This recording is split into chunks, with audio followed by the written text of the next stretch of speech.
স্কুলে পড়া এক ছোট মেয়ে মুখোশের আড়ালে লুকিয়ে থাকা এক অন্ধ মানসিকতার শিকার হয়। ফলশ্রুতিতে নিজেই শিশু হয়ে তার শরীরের ভেতরে ধীরে ধীরে জেগেছে আরেকটি জীবনের আগুন। ভাবুন তো, খেলার বয়সে থাকা একটি মেয়ের শরীরে লুকিয়ে থাকে এমন এক সত্য যা পুরো সমাজকে প্রশ্নের মুখে দাঁড় করিয়ে দেয়।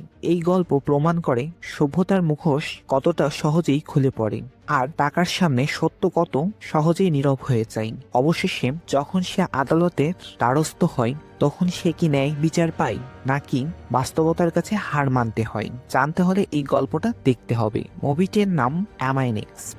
এই গল্পটি সভ্যতার নির্মম বাস্তবতাকে তুলে ধরে। আর বেশি সাসপেন্স না বাড়িয়ে চলো মুভিটা শুরু করি। গল্পের শুরুতেই আমরা দেখতে পাই হানি নামে একটি কিশোরী ঘুমের মধ্যে হঠাৎ একটি দুঃস্বপ্ন দেখে চমকে ওঠে। ঘুম ভেঙে যাওয়ার পর থেকেই তার মধ্যে এক ধরনের অস্বস্তি কাজ করতে থাকে। সে ধীরে ধীরে স্কুলে যাওয়ার জন্য প্রস্তুত হতে শুরু করে, কিন্তু হঠাৎ করেই সে অনুভব করে তার স্কুল ড্রেসটি যেন আগের চেয়ে অস্বাভাবিকভাবে টাইট লাগছে। ঠিক বুঝে উঠতে পারে না, কিন্তু তার মুখে স্পষ্ট আতঙ্কের ছাপ দেখা যায়। তারপর হানি তার বাবার সঙ্গে স্কুলের উদ্দেশ্যে রওনা দেয়। ক্লাসরুমে ঢোকার পর থেকেই হানির শরীর আরো দুর্বল লাগতে থাকে। পড়াশোনায় মন বসে না, মাথা ঝিনঝিন করে, এবং এক পর্যায়ে সে ক্লাসরুমের মধ্যে অজ্ঞান হয়ে পড়ে। পুরো স্কুলে তখন হইচই পড়ে যায়। স্কুল কর্তৃপক্ষ দেরি না করে হানিকে দ্রুত হাসপাতালে নিয়ে যায় এবং তার বাবাকে বিষয়টি জানানো হয়। হাসপাতালে পৌঁছানোর পর ডাক্তার হানির বিভিন্ন পরীক্ষা নিরীক্ষা করেন। কিছু সময় পর ডাক্তার যখন রিপোর্ট নিয়ে কথা বলেন, তখন তার বাবা মা যেন বিশ্বাস করতে পারে না। ডাক্তার জানায় হানি গর্ভবতী। এ কথা শুনে হানির বাবা মা পুরোপুরি ভেঙে পড়েন। তারা বারবার ডাক্তারকে বলতে থাকেন নিশ্চয়ই কোথাও ভুল হয়েছে, কারণ হানি তো এখনো শিশু। কিন্তু ডাক্তার খুব দৃঢ়ভাবে জানায় তিনি নিশ্চিত হয়েই একথা বলছেন। ভারী মন আর অসংখ্য প্রশ্ন নিয়ে তারা হানিকে বাড়িতে ফিরিয়ে নিয়ে আসে। বাসায় ফেরার পর পরিস্থিতি আরও জটিল হয়ে ওঠে। হানির মা আতঙ্ক আর সামাজিক ভয়ের কারণে হানির উপর চিৎকার করতে শুরু করেন। হানি কিছুই বুঝে উঠতে পারে না, সে শুধু ভয় পায়, কাঁদতে থাকে। এ সময় হানি তার বাবার দিকে তাকিয়ে খুব সহজ একটা প্রশ্ন করে, বাবা, আমার কি হয়েছে? এই প্রশ্নের কোনো উত্তর খুঁজে পায় না হানির বাবা। মাত্র 14 বছর বয়সের একটি শিশুকে তিনি কিভাবে এমন বাস্তবতার মুখোমুখি করবেন, সেই ভাষা যেন তার জানা নেই। অনেক কষ্টে তিনি শুধু জিজ্ঞেস করেন, তোর সাথে কি কেউ কোনো খারাপ ব্যবহার করেছে মা? হানি তখন কোনো উত্তর দেয় না, শুধু নীরবে কাঁদতে থাকে। পরের দিন হানির বাবা মা তাকে এক মহিলার কাছে নিয়ে যায়, যিনি গোপনে টাকার বিনিময়ে অবৈধভাবে গর্ভপাত করান। কিন্তু সেই মহিলা মূল টাকার পাশাপাশি অতিরিক্ত অর্থ দাবি করলে হানির বাবার পক্ষে তা দেওয়া সম্ভব হয় না। তাই সেখান থেকে ফিরে আসে, আবারও হতাশ হয়ে যায়। এরপর হানির বাবা একজন অভিজ্ঞ ডাক্তারের কাছে যায়। ডাক্তার পুরো বিষয়টি শুনে স্পষ্ট করে বলেন, হানি এখনো প্রাপ্তবয়স্ক নয়, তাই দেশের আইন অনুযায়ী এই বিষয়টি আদালতের অনুমতি প্রয়োজন। তিনি আরও জানায়, এ ধরনের মামলার জন্য একজন ভালো আইনজীবীর সাহায্য দরকার, এবং তিনি তার এক বন্ধুর সঙ্গে পরিচয় করিয়ে দেন। সে আইনজীবীর নাম রানী। তিনি বলেন, রানী খুব মানবিক একজন মানুষ এবং এ ধরনের মামলার জন্য তিনি কোনো অর্থ নেবেন না। এরপর আমরা দেখি রানী হানিদের বাসায় এসে পুরো ঘটনা মন দিয়ে শোনেন। হানির মানসিক অবস্থা, পারিবারিক ভয়, মানসিক চাপ সবকিছু বুঝে তিনি আদালতে যাওয়ার সিদ্ধান্ত নেন।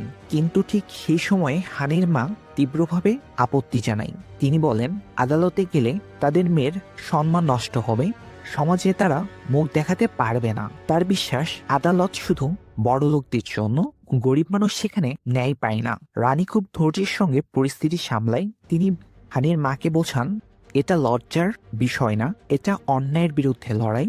শেষ পর্যন্ত অনেক দ্বিধাদ্বন্দ্বের পর রানীর মা মামলায় রাজি হন। পরের দিন রানী থানায় গিয়ে মামলা করেন। এরপর তিনি আবার হানিদের বাসায় এসে হানির সঙ্গে খুব আলাদা করে কথা বলেন, খুব সাবধানে কিছু প্রশ্ন করেন। হানি কাউকে সন্দেহ করে কিনা জানতে চান। অনেক দ্বিধাদ্বন্দ্বের পর হানি শুধু একটা নাম বলেন, অমল, হানির প্রাইভেট টিউটর। এটুকু বলেই হানি আর কিছু না বলে ঘর ছেড়ে চলে যায়। এরপর দৃশ্য যায় আদালতে। রানী আদালতে জানান অমল নামে এক প্রাইভেট টিউটর হানির সঙ্গে গুরুতর অন্যায় করেছে, যার ফলে আজকের এই পরিস্থিতি। তিনি আরও বলেন, একাধিক হাসপাতালে চেষ্টা করেও হানির চিকিৎসা করানো সম্ভব হয়নি, কারণ আইনগত অনুমতি ছাড়া কেউ এগোতে চাইছে না। মহামান্য বিচারক পুরো বিষয়টি শুনে জানান, প্রথমে ঘটনার সুষ্ঠু তদন্ত করা হবে, তারপর প্রয়োজনীয় চিকিৎসার অনুমতি দেওয়া হবে। আদালতের নির্দেশে পুলিশ সেই শিক্ষককে খুঁজে তদন্ত শুরু করে। এই গল্পটি এখন এমন জায়গায় এসে দাঁড়িয়েছে যেখানে একজন শিশুর নীরব যন্ত্রণা, অন্যদিকে সমাজ, আইন আর ন্যায়ের লড়াইকে প্রাধান্য দেওয়া হচ্ছে।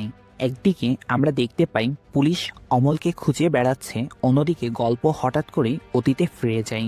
হানি ছোটবেলায় দেখতে অনেক সুন্দর ছিল। তার মা প্রায় বলতো, সাবধানে থাকিস, তোর দিকে যেন কেউ খারাপ নজর না পড়ে। একদিন হানি তার বন্ধুদের সঙ্গে মাঠে খেলতে যায়। সেখানে তার এক ক্লাসমেটের সঙ্গে কথা হয়। হানি তাকে জানায় আসন্ন পরীক্ষার কারণে সে খুব টেনশনে আছে, বিশেষ করে অঙ্ক বিষয়টা তার জন্য বেশ কঠিন লাগে। ক্লাসমেট হানিকে বলে চাইলে সে অমল ভাইয়ের কাছে পড়তে পারে, অমল নাকি খুব ভালো করে পড়ায়, সে নিজেও তার কাছে পড়েছে। কিছুক্ষণ পর অমল সেখানে আসে। তখন থেকেই অমলের দৃষ্টিভঙ্গি হানির প্রতি একটু আলাদা মনে হয়। মূলত অমল আগে থেকেই হানির প্রতি দুর্বলতা অনুভব করত। সন্ধ্যায় হানি তার বাবা মাকে জানায় যে সে অমলের কাছে টিউশনি পড়তে চায়। পরিবারের সবাই বিষয়টিকে স্বাভাবিকভাবে নেয় এবং রাজি হয়ে যায়। এরপর থেকেই নিয়মিত হানি অমলের কাছে পড়তে যেতে থাকে। একদিন অমল সবাইকে ছুটি দিয়ে দেয়, শুধু হানিকে বসে থাকতে বলে। এরপর সে হানির সঙ্গে আলাদা করে কথা বলে এবং পরের দিন বিকালে একা দেখা করতে অনুরোধ জানায়। পরিস্থিতি বুঝতে না পেরে হানি সেই কথায় রাজি হয়ে যায়। পরের দিন হানি অমলের বাসায় যায়। সেখানেই এমন একটা ঘটনা ঘটে যা হানির জীবন পুরোপুরি বদলে দেয়। অমল বিশ্বাসের সুযোগ নিয়ে হানির সঙ্গে গুরুতর অন্যায় করে বসে। এরপর সিনেমার গল্প আবার বর্তমান সময়ে ফিরে আসে। পুরো ঘটনা শুনে হানির বাবা মা হতবাক হয়ে যায়। পরের দিন হানিকে নিয়ে তার বাবা মা আদালতে আসে। সেখানে সাংবাদিকেরা নানা ধরনের প্রশ্ন করতে থাকে, যা হানির জন্য মানসিকভাবে খুব কষ্টকর হয়ে ওঠে। এদিকে পুলিশ অনেক খোঁজাখুঁজির পর অবশেষে অমলকে গ্রেপ্তার করতে সক্ষম হয়। পরের দিন তাকে আদালতে হাজির করা হয়। বিচারক জজ সাহেব তাকে 14 দিনের রিমান্ড মঞ্জুর করেন। কেসটিকে অত্যন্ত সংবেদনশীল মনে করায় প্রাথমিকভাবে চিকিৎসা সংক্রান্ত অনুমতি দেওয়া হয় না। এই সিদ্ধান্তে হানির মা ভীষণভাবে ক্ষুব্ধ হয়ে পড়ে। তিনি রানীকে বলেন, আদালত আসলেই বড়লোকদের জন্য, গরিবদের জন্য এখানে ন্যায় পাওয়া কতটাই না কঠিন। রাগ আর হতাশা নিয়ে তিনি সেখান থেকে চলে যান। হানির বাবা শান্তভাবে রানীকে জিজ্ঞেস করেন, এখন আমাদের কি করা উচিত ম্যাম? রানী তখন সিদ্ধান্ত নেন কেসটিকে দ্রুত নিষ্পত্তির জন্য হাইকোর্টে নিয়ে যাওয়া হবে, যাতে হানির চিকিৎসার পথ খুলে যায়। এরপর গল্পে নতুন একটি চরিত্র আসে, গোপাল, অমলের বাবা। তিনি একজন প্রভাবশালী উকিলের কাছে যান এবং বড় অঙ্কের অর্থ দিতে রাজি হন। এই উকিলের নাম যশোদা। যশোদা অমলের সঙ্গে কথা বলে পুরো ঘটনার বিবরণ জানতে চান।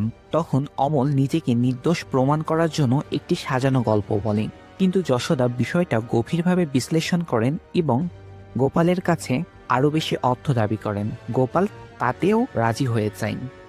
কেস হাইকোর্টে পৌঁছায়। এখানে রানী আদালতের কাছে আবেদন করেন হানির দ্রুত চিকিৎসার অনুমতি দেওয়ার জন্য, কারণ প্রতিদিন পরিস্থিতি আরও জটিল হয়ে উঠছে। ডাক্তারের রিপোর্ট আদালতে পৌঁছালে সবাই চমকে যায়। রিপোর্টটি অনুযায়ী হানির শরীরের অবস্থা খুব ঝুঁকিপূর্ণ পর্যায়ে পৌঁছে গিয়েছে এবং দেরি হলেই তার জীবনও বিপন্ন হতে পারে। এই রিপোর্টটি হানির বাবা মা এবং বিচারক জর্জ সাহেব গভীরভাবে চিন্তিত হয়ে যায়। পরের দিন যশোদা আদালতে দাঁড়িয়ে দাবি করেন হানি এখনো শিশু নয়, সে পরিস্থিতি বুঝতে সক্ষম। তার বক্তব্য কেসটি আরও বিতর্কিত হয়ে ওঠে। এ সময় রানী আবেগ আপ্লুত হয়ে আদালতের কাছে মানবিক দৃষ্টিকোণ থেকে সিদ্ধান্ত নেওয়ার অনুরোধ জানায়। অন্যদিকে গোপাল হানির বাবা মার সঙ্গে দেখা করে কেস তুলে নেওয়ার প্রস্তাব দেয় এবং চিকিৎসার সব খরচ বহন করার কথা বলে, কিন্তু হানির বাবা স্পষ্টভাবে সেই প্রস্তাব প্রত্যাখ্যান করেন। বাড়িতে ফিরে হানির মা দ্বিধাদ্বন্দ্বে পড়ে যায়। তখন হানি বলে, এতদূর যখন এসেছি, এখন আর পিছু হটবো না, আমি ন্যায় চাই। মেয়ের মুখে এমন দৃঢ় কথা শুনে হানির মা অবাক হয়ে যায়। আদালতে যশোদা হানির বাবাকে আর্থিক অবস্থা অসচ্ছল তা প্রমাণ করার চেষ্টা করেন। পাশাপাশি কিছু সাক্ষী হাজির করে যারা আসলে অমলের পক্ষ হয়ে অমলকে ভালো বানিয়ে দেয়। এমনকি একটি ভিডিও ফুটেজ ভুলভাবে উপস্থাপন করা হয়, যা দেখে মনে হচ্ছিল হানির পরিবার অর্থ আদায়ের জন্য এই কাণ্ডটি করেছে। এতে কেসটি আরও জটিল হয়ে যায় এবং আদালত শুনানি মুলতবি ঘোষণা করেন। এ সময় হানি আরও অসুস্থ হয়ে পড়ে। রানী তার একজন সাংবাদিক বন্ধুকে নিয়ে আসে। হানি ক্যামেরার সামনে বলে, আজ আমার সঙ্গে যা হয়েছে কাল সেটা অন্য যে কোনো মেয়ের সাথেও হতে পারে। আমি শুধু নিজের জন্য নয়, দেশের সব মেয়েদের নিরাপত্তার জন্য ন্যায় বিচার চাই। এই বক্তব্যটি রাতারাতি ভাইরাল হয়ে যায়। যশোদা নিজেও সেই ভিডিও দেখে প্রথমবারের মতন তার ভেতরেও দ্বন্দ্ব তৈরি হয়। রাস্তায় মানুষ নেমে আসে, হানির পাশে দাঁড়ায় সাধারণ জনগণ। শেষ পর্যায়ে রানী আদালতে আরও একজন ভুক্তভোগী নারীকে হাজির করেন, যার সাথেও অমল অতীতে একই ধরনের অন্যায় করেছিল এবং পরে অর্থ দিয়ে মুখ বন্ধ করানো হয়েছিল। সব প্রমাণের ভিত্তিতে বিচারক জজ সাহেব হানির চিকিৎসার অনুমতি দেয় এবং অমলকে 10 বছরের কারাদণ্ড দেয়। এইভাবেই হানি তার জীবনের সবচেয়ে কঠিন লড়াইয়ের ন্যায় বিচার পায়, যা শুধু হানির ন্যায়ের লড়াইয়ের সীমাবদ্ধ ছিল না, তা হয়ে উঠেছিল সমাজের প্রতিটি নারীর জন্য এক শক্ত বার্তার।